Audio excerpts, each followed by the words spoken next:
இன்னைக்கு பெண்கள் வந்துட்டு ஆண்கள் மாதிரியே வந்துட்டு சம்பாதிக்கணும், இன்னைக்கு குடும்பத்தை பார்க்கணும் அப்படிங்கிற ரெஸ்பான்சிபிலிட்டிஸ் நிறைய வந்துருச்சு. இப்போ ஒருத்தர் வேலைக்கு போய் நம்ம குடும்பம் நடத்த முடியாது அப்படின்னு சொல்றாங்க. அதே மாதிரி நிறைய வந்துட்டு இப்ப ஈவன் கிராமங்கள்ல பாத்தீங்கன்னா நிறைய குடிச்சிட்டு இன்னைக்கு இன்னைக்கு வந்துட்டு ஆண்கள் வந்துட்டு வேலை பார்க்கறதே கிடையாது. அப்படி வேலை செய்தாலும் அந்த பணத்தை வச்சு குடிச்சிடுறாங்க.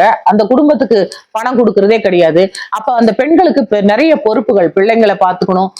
அந்த அதே மாதிரி அவதான் போய் வெளியில போய் சம்பாதிக்கணும் அப்படிங்கிற ஒரு சூழ்நிலை வரும்பொழுது அந்த பெண்ணை வந்துட்டு கேரக்டர் வைஸ் அசாசினேட் பண்ணுவாங்க. கேரக்டர் வந்து தப்பா சொல்லுவாங்க.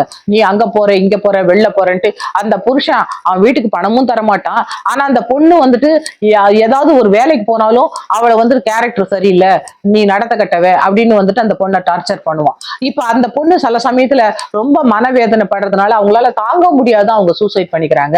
ஆனாலும் நான் பெண்களுக்கு என்ன சொல்றேன்னு சொன்னா, நீங்க வந்துட்டு இன்னைக்கு வந்து பொறுப்புகள் வந்துட்டு உங்களுக்கு நிறைய ஆயிடுச்சு. நமக்காக கடவுள் வந்துட்டு அந்த குழந்தைகள் எல்லாம் கொடுத்துருக்காங்க. உங்களால நிச்சயமா வந்துட்டு தனித்து வாழ முடியும். இன்னைக்கு பெற்றோர்களே உங்களுக்கு உங்களுக்கு சப்போர்ட் பண்ணல அப்படின்னு சொன்னாலும் நிறைய சிங்கிள் பேரண்ட் இருக்காங்க பெண்கள். அந்த பிள்ளைகள் எல்லாம் ரொம்ப சக்சஸ்ஃபுல்லா வளர்க்குறாங்க. நிறைய அவங்களே சொல்றாங்க, இந்த மாதிரி வந்து டார்ச்சர்ல டெய்லி சண்டை போட்டுட்டு அந்த குழந்தைக்கும் எனக்கும் வேதனையா இருக்குது, குழந்தைய நான் நல்லா வளர்க்குன்னு சொல்லிட்டு நான் இந்த மேரேஜ் மேட்ரிமோனியல் நான் முறிவு பண்ணிட்டு வந்துட்டேன் வெளியில, எனக்கு இந்த மேரேஜ் லைஃப் வேணாம், புருஷ வேணான்னு வந்துட்டேன்னு சொல்றாங்க. அவங்க சக்சஸ்ஃபுல்லா தான் இருக்கிறாங்க. அதனால இந்த உலகத்துல கடவுள் வந்து திருமணம் அப்படிங்கிறது வந்துட்டு அடுத்த ஜெனரேஷனை உருவாக்குறதுக்கு தான் கடவுள் வச்சாரு திருமணத்தை தவிர இவ்வளவு பெரிய டார்ச்சர் எல்லாம் நம்ம தாங்கணும்னு அவசியமே கிடையாது. நீங்க அதுக்காக சூசைட் பண்ணணும்னு கிடையவே கிடையாது. தயவுசெய்து நான் சொல்றேன், உங்க குழந்தைங்களை மட்டும்தான் வந்துட்டு உங்களுக்கு கடவுள் கொடுத்துருக்கிறது ஒரு பெரிய செல்வம். அந்த குழந்தைங்க உங்களாலதான் வந்துட்டு இந்த உலகத்துக்கு கடவுள் கொடுக்குறாரு.